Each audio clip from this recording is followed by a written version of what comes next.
ట్రంప్‌ని అధికారంలోకి తెచ్చేందుకు వేల కోట్ల రూపాయలు ఖర్చు పెట్టినటువంటోడు ఎలన్ మాస్క్.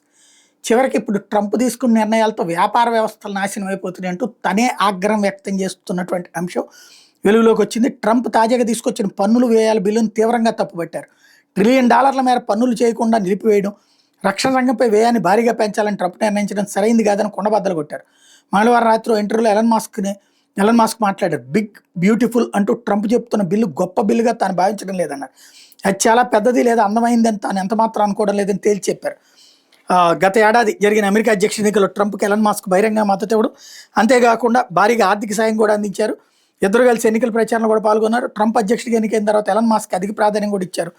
ప్రభుత్వ ఖర్చులు, ఉద్యోగుల సంఖ్యను తగ్గించడానికి ఉద్దేశించిన డోజ్ చీఫ్ పదవిని కూడా కట్టబెట్టారు. అలాంటి తన మిత్రుడు ట్రంప్ మీద ఎలన్ మాస్క్ అసమ్మతి గళం విప్పడం చర్చనీయాంశంగా మారింది. పన్నుల్లో కోతలకు, రక్షణ వ్యయం పెంపుకి తాను వ్యతిరేకమని పరోక్షంగా ఎలన్ మాస్క్ స్పష్టం చేశారు.